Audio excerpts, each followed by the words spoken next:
Tere! Mina olen Kadri Seeder Palgainfoagentuurist ja räägin täna teile, kuidas kujuneb palk. Praegu me oleme Kolga alevikus, Kolga seltsimajas. Siin on meil selline tore kogukonnakeskus, kus toimetavad erinevad töötoad, käsitöö ja savi ja samamoodi on meil siin jagatud kontor. Mina olen siin töötanud nüüd juba üle 10 aasta. See on selline mõnus koht kodu lähedal, samas ei pea iga päev linna sõitma. Aga läheme teema juurde. Kuidas palk kujuneb? Mis asi see palk üldse on? Palk ehk töötasu ongi töö eest saadav tasu, milles lepivad kokku tööandja ja see, kes hakkab seda tööd tegema. Töötasus võib kokku leppida üsna erinevalt ja see oleneb hästi palju töö iseloomust. Võib kokku leppida tunnitöötasus. Tunnitöötasu on tavaliselt näiteks klienditeenindajatel, poemüüjatel, kelle tööaeg ei ole iga päev täpselt ühesugune. Nad töötavad vahetustega, tööaeg on muutuv ja sellepärast on mõistlik leppida kokku tunnitöötasus. Sellistel kontoritöötajatel on tavaliselt lepitud kokku kuutöötasu ja seda siis makstaksegi kuu lõpus ja seal on kokku lepitud siis just nimelt kuu lõikes, kui palju inimene palka saab. Aga samamoodi võib leppida kokku ka tükitöötasus. Kui see on selline ühekordne töö, näiteks ma laon puud riita, korjan mingisuguse hulga maasikaid, siis võib leppida ka selliselt kokku. Aga ikkagi tavapäraselt lepitakse kokku kas tunnitöötasus või kuutöötasus. Ja see lepitakse kokku brutosummas. See on arvestuslik töötasu ja sellest me täna ka hiljem siin räägime täpsemalt. Mida veel töötasu kujunemise puhul võiks teada? Tööandjaga lepitakse tavaliselt kokku siis põhitöötasu, kas siis kuu või tunni järgi. Aga sellele lisaks võivad tulla ka erinevad lisatasud, millest ka siis läbi räägitakse ja kokku lepitakse.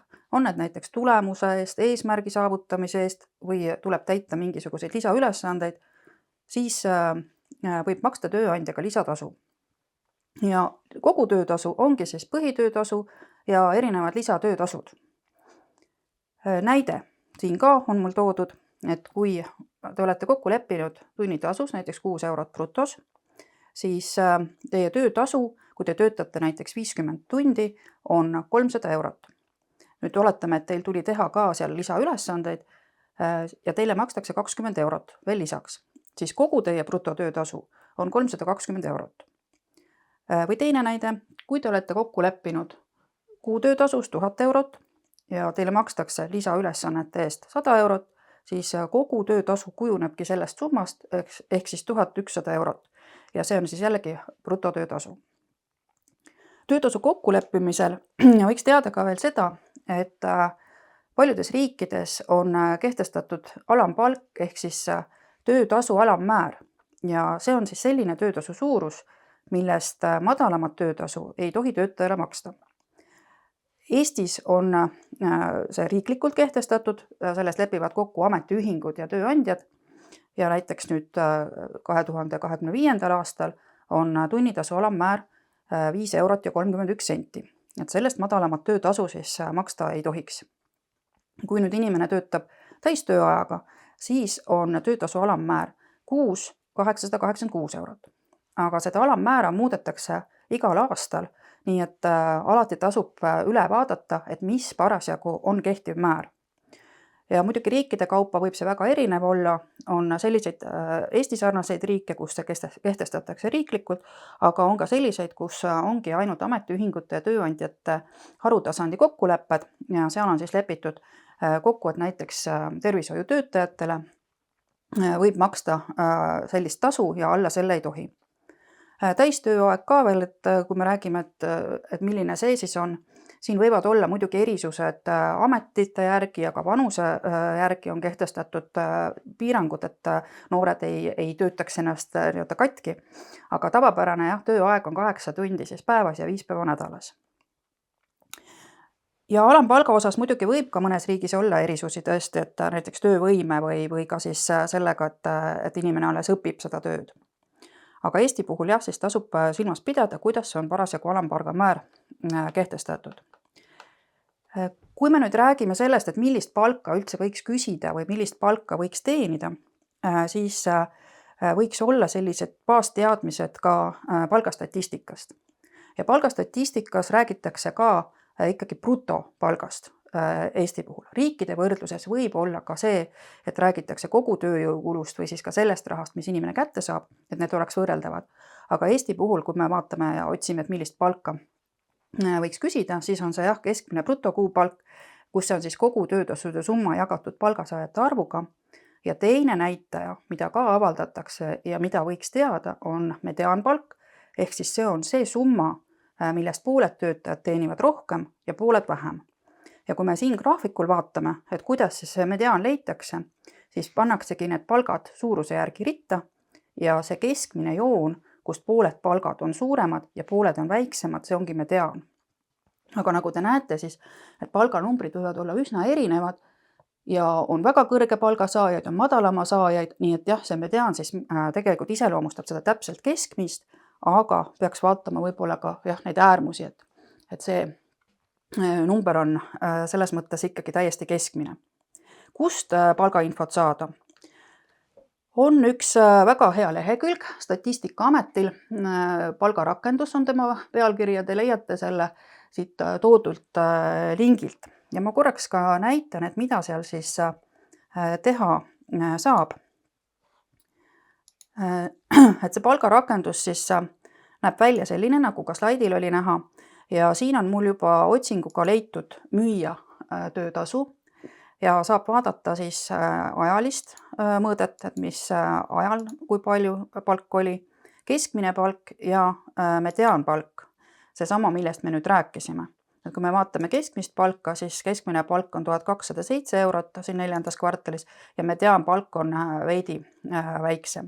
Ja siit samast lehelt allapoole kerides on näha siis ka meeste ja naiste palgavõrdlust, siis on näha seda, kuidas on palk ajas muutunud, kui palju vanusegrupiti inimesi sellel ametil töötab ja milline on ka siis nende palgatase. Samamoodi on siit näha siis ka seda, et kuidas meeste ja naiste palgad jaotuvad erinevates palgagruppides. Siit graafikult me näeme, et siis töötajate arvu järgi on naisi sellel ametile märksa rohkem kui mehi. Nii et siit te saate siis hiljem ka ise teha päringuid otsida, millised ametid teile huvi pakuvad ja selliselt siis ka oma palgasoovi kujundada. Näiteks, kas on siis veoautojuht või on mõni muu, mis teile huvi pakub. Aga läheme siit edasi ja vaatame seda, et millised on tööjõuga seotud maksud. Ja miks seda tasub teada, et lihtsalt rehkendada seda, et palju ma siis saaksin töötasu kätte, kui ma olen mingisuguses brutotöötasu summas kokku leppinud. Et nagu me juba alguses rääkisime, et brutotöötasu on siis see, mis lepitakse kokku kas tunnis või kuus tööandja ja töötaja vahel. Netotasu on see, mis töötaja kätte saab ja see netotöötasu tuleb siis selliselt, et brutotöötasust, ütleme Eesti puhul, arvutatakse maha tulumaks. Tulumaks on praegu 22%, aga alati tasub üle kontrollida, et milline see kehtiv maksumäär on. Lisaks arvutatakse brutotöötasult maha ka töötuskindlustus ja pensionikindlustus. Ja see tulumaks on nüüd selline raha, mida riik ja kohalik omavalitsus korjavad selleks, et pakkuda selliseid ühiselt kasulikke teenuseid, on see siis haridus või transport või teedeehitus. Et see läheb sellisesse meie kõigi heaolusse. Töötuskindlustusmaks, mis peetakse kinni ja mida ka veel tööandja omalt poolt maksab, on see, mis aitab inimesel toime tulla, kui ta töö kaotab. Aga nüüd veel lisaks brutotöötasule on tööandja kohustus maksta ka sotsiaalmaksu. Ja see on nüüd selline maks, millega rahastatakse arstiabi, pensione, inimesed, kes ei saa enam ise töötada, et need rahad siis lähevad nende teenuste katteks. Ja see on praegu Eestis 33% ja tööandja kindlustusmaks siis ka veel juurde. Nii et siis kogu tööjõukulu on nii maksud kui ka siis see tasu, mis läheb töötaja pangakontole. Ja kui me läheme numbrite juurde, siis siin on toodud 3 ameti näide, on klienditeenendaja, ostuspetsialist ja osakonna juhataja. Ja on ära näidatud siis brutotöötasu ja ka see, et kui palju inimene kätte saab ja kui palju tööandja kokku üldse maksab. Netotöötasu näiteks klienditeenindaja puhul, kui tema brutotöötasu on 1000 eurot, siis töötaja saab kätte 896 eurot. Ja kogu tööjõukulu on 1338 eurot, mis siis igakuuliselt, kui on kuupalgaga tegemist, tööandjal tasuda tuleb. Ja mida kõrgem on siis brutotöötasu, seda suuremad on ka need maksusummad, sellepärast et see on ju protsentuaalselt, eks ole, et brutotöötasule lisanduvad sotsiaalmaksud ja võetakse maha tulumaks. Nii et kui meil on näiteks osakonna juhataja, brutotöötasu on 3000 eurot, siis kogu tööjõukulu on üle 4000 ja netotöötasuna inimene saab oma pangakontole 2256 eurot. Nii et selline need summad on ja mul on siia alla toodud ka ära selline mõiste, nagu on maksuvaba tulu. Ja maksuvaba tulu on siis selline summa, mille pealt ei pea maksma tulumaksu. See on selline sissetuleku osa siis. Ja see nüüd sõltub maksusüsteemist, et kas kõigil on ühesugune summa või on see sõltuvuses sissetuleku suurusest. Ja riigiti võivad siin maksusüsteemid erinevad olla ja ka Eestis on maksusüsteem ju muudetud viimasel ajal ja ilmselt muutub veel. Nii et praegu ta sõltub sissetuleku suurusest, et näiteks klienditeenindaja puhul on ta praegu maksimummääras 654 eurot, aga mida kõrgem on palk, seda väiksemaks läheb maksuvaba tulu. Nii et näiteks 3000 euro suuruse brutotöötasu puhul seda maksuvaba tulu ei olegi. Nii et see on ka üks selline suurus, mida peaks teadma ja mida võiks järgi vaadata, et kui suur parasjagu kehtiv maksuvaba tulu on.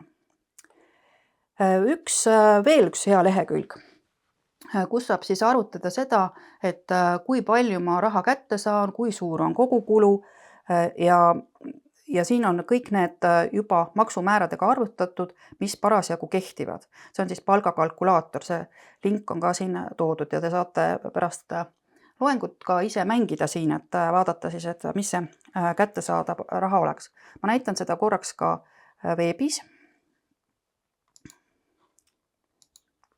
Et siin on siis juba mulle trükitud sisse summa 1000 eurot, nagu meil näiteski oli, ja me saame siin siis vaadata, et kui palju on sellisel juhul netotöötasu ja kogu tööjõukulu ja muuta siin ka neid erinevaid näitajaid. Et kui me näiteks vahetame siin ära, et on netotöötasu, et siis me näeme, et sellisel juhul peaks olema brutopalk 1138 eurot ja 58 senti. Nii et siin on selline hea võimalus see abivahend, kus saab siis ise kohe järgi kontrollida, et millest te kokku lepite. Nii. Ja nüüd olemegi jõudnud lõpusirgele, et võime võtta kokku selle, mis me rääkisime, et mida siit siis võiks meelde jätta. Kindlasti see, et kuidas üldse töötasus kokku leppida, olenevalt siis töö iseloomust, kas tunnitasus, kuutöötasus või on see hoopiski tükitasu. Siis mis on alampalk? Ka selle võiks meelde jätta, et sellist tööriista riik kasutab siis selleks, et õiglast tasutamist korraldada. Ja see võib riigiti olla erinev ja ka Eestis on ta muutuv, nii et tasub vaadata, mis parasjagu on kehtiv alampalk ehk töötasu alammäär. Saime teada ka seda, mis on keskmine palk ja mis on mediaanpalk. Et kui keskmine palk on meil kõik palgasaajad või palgasummad jagatud palgasaajatega, siis mediaanpalk jagab selle palgarea pooleks ja näitab siis täpselt seda piiri, kust pooled töötajad teenivad rohkem ja pooled vähem. Siis arutasime ka seda, et mis vahe on siis bruto- ja netopalgal. Bruto on siis arvustuslik palk ja neto on see, mis te saate oma pangakontole. Nii et see on siis see puhas palk. Ja lõpetuseks näitan ma ka veel mõnesid lehekülgi siin, mida me ka vaatasime loengu käigus, palgarakendus, kust siis saab vaadata, milliseid palkasid erinevad ametid teenivad, siis palgakalkulaator, kus saab arvutada brutot ja netot. Minu karjäär on ka üks kasulik lehekülg, kui te näiteks plaanite ka suvel tööle minna või tahate üldse rohkem töötamise kohta teada, siis seal on palju väärt materjali. Maksu- ja Tolliameti lehekülg, kus saab üle kontrollida siis ka kehtivad maksumäärad ja ka Palgainfoagentuuri lehekülg, kus siis samamoodi me teeme ülevaated nii palgastatistikast kui ka siis erinevatest muudest tööturu teemadest. Nii, aga ma näen, et siia on tulnud ka mõned küsimused. Nii, kes otsustab, kui palju peab palgast makse maksma? See on valitsuse või riigi otsustada, et see pannakse paika siis seadustega ja seal nagu tööandjal ja töötajal väga palju mõtlemisruumi ei ole. Kui ma teeksin ise oma firma, kas ma võiksin ise palka määrata? Jaa, kui te teete oma firma, siis te võite endale maksta nii palju palka, kui süda kutsub, aga nagu te nägite, siis tuleb sealt ka maksta ikkagi maksud, nii tulumaks kui sotsiaalmaksud. Mis on sinu töös kõige põnevam? No mind erutavad väga arvud, et mulle meeldivad numbrid ja mida rohkem on numbreid, seda põnevam on. Ja mulle meeldib ka visualiseerida andmeid, et see on ka, mis mind alati nagu kõnetab. Mitu tundi sina päevas tahaksid töötada? No kuna mina olengi endale tööandja, siis minul ongi nii nagu ma tahan ja nii nagu mul võimalik on, nii ma täpselt töötan. Ja tõepoolest ühelt poolt on see vabadus on suur, aga teiselt poolt on ka vastutus, nii et ma pean ikka iseenda söögilaua ja töölaua eest vastutama. Aga rohkemist küsimusi ei ole praegu. Ma tänan kõiki vaatamast ja soovin teile siis toredaid tööelamusi ja head palka.